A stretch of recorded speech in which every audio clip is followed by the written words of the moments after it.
very much.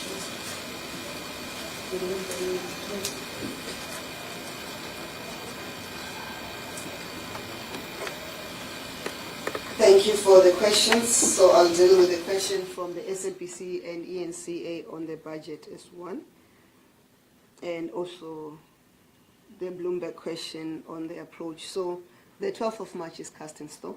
That's what the Speaker has announced, and she has announced that with the confirmation of Cabinet, and market-sensitive information will remain market-sensitive information.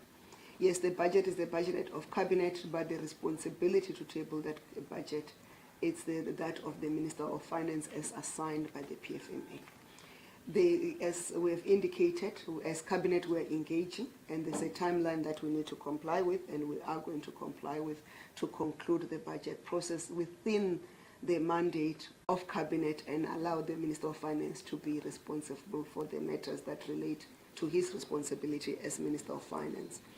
And rumors of contestation, they are just that, rumors, because in Cabinet we don't have political parties, and we don't have people representing their political parties. We've got members of Cabinet appointed by the President of the Republic who serve at the pleasure of the President of the Republic as prescribed by the President's Act that allows him to appoint members of the Cabinet to act collectively within Cabinet, and that has been made clear to say nobody is bringing a party jacket. We are there to represent the interests of all South Africans.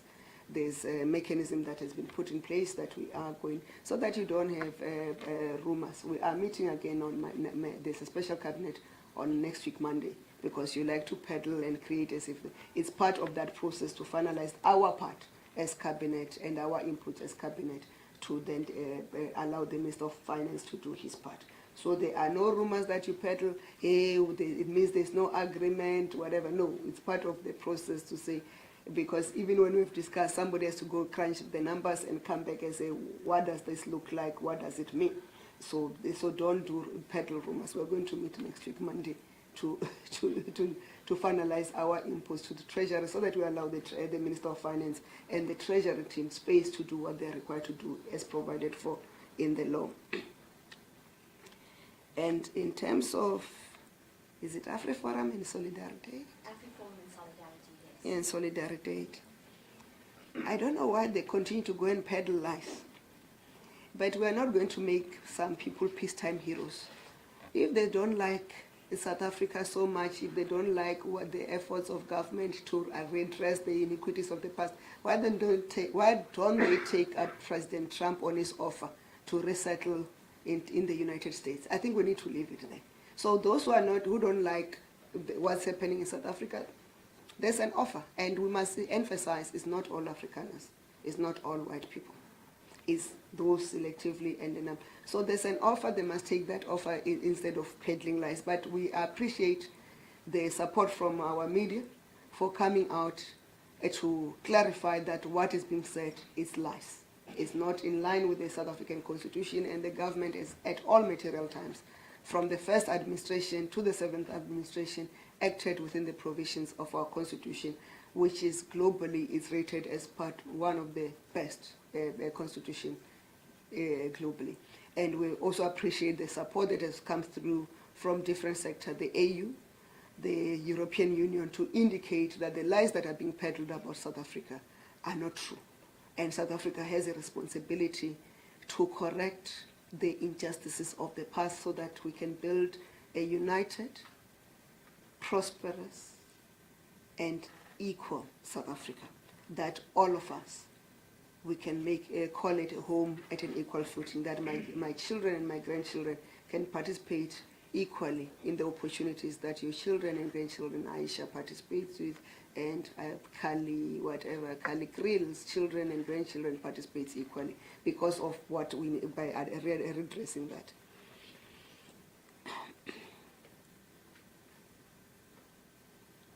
So meaningful deal with the U.S. As the President has indicated, we continue to engage with the various processes. South Africa is an important global player, And as he has outlined, there will be envoys that will be sent into the US. But from where we sit, we both have mutual interest in the development and growth of our own countries and our own economies. So it's beneficial for the US to have good relations with South Africa, and it's also beneficial for South Africa to have good relations with the US. We cannot avoid each other. So there will be a meaningful deal that is found. When such deal has been agreed to, we will announce that deal. Thank you.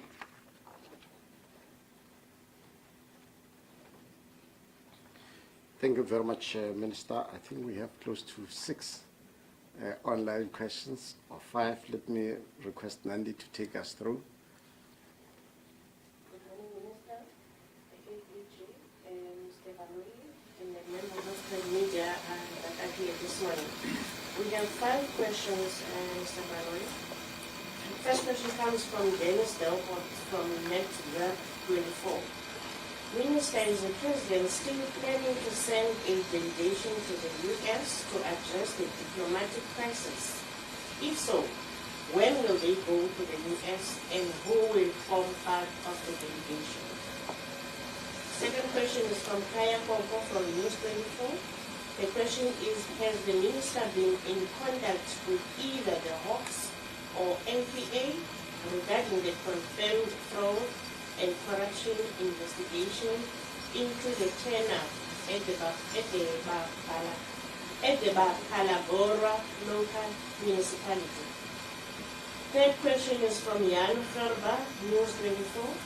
Is there an update on the delegations to capitals that the President announced in Solent, especially to Washington, as AfriForum Stroke Solidarity has a head start and has been spreading right-wing disinformation in the U.S. capital this past week? Fourth question is from Maimongwe Makina at Independent Media. What is the latest on the delegation President Ramaphosa was going to send to the U.S. to meet with the Trump administration, particularly in light of AfriForum already having met with the Trump administration?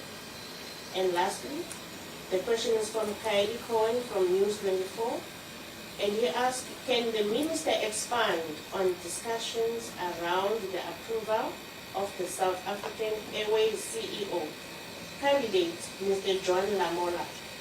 What were the nature of the discussions? Did any parties or individuals oppose the appointment? That's the last question. Thank you very much, Nandita. Minister, those were the last set of questions we had. Maybe you might also close the session.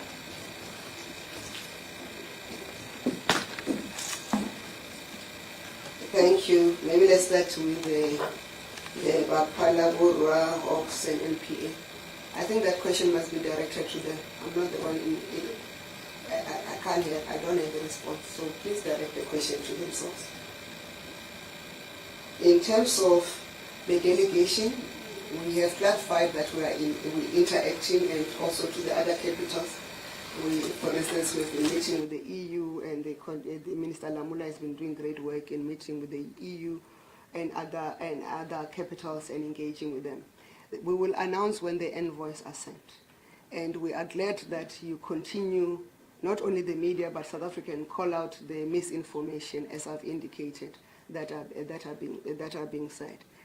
And I don't know why we want to expropriate the president's power. There's only one person who's called the president who takes the oath of office to be president. And he's the one who's going to appoint the envoys. And when that appointment is done, we will then announce the appointment as government of the envoys and where they are going to do. We already know what they are. I don't know whether you want to call people who are peddling lies having a head start. In my language, which is Chivenda or Ruvenda, for those who are grade A speakers of the language, they say Tabanyedza ilambudzi tsarela ya la kolom, that if you rush, it's not like in English where they say an early bird catches a worm. In my language, which is African, and I think it's common across the African culture. If you rush through, you miss a lot of opportunities, you miss a lot of things. But when you take your time and measure, so we don't believe there's a need to rush. There are processes underway.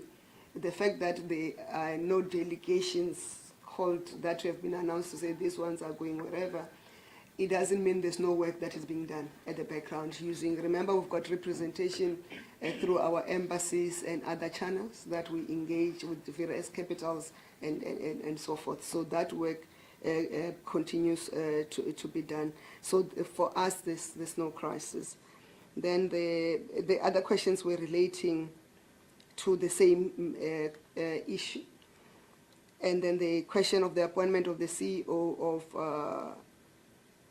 SAA, the Minister of Transport, Minister Barbara Creasy, issued a statement earlier this morning to clarify the whole process. But in terms of cabinet, we approve an appointment or disapprove an appointment. And imagine if I came here and give you a blow-by-blow account of how the discussions took place at cabinet, who said what, whatever, we will not have government. So cabinet has approved the appointment of Professor Lamula as the CEO of SAA. Any other detail refer to the statement issued by Minister Barbara Creasy earlier this morning. Thank you very much. And we really appreciate your coming through and your support in communicating the message of government out there. Thank you very much.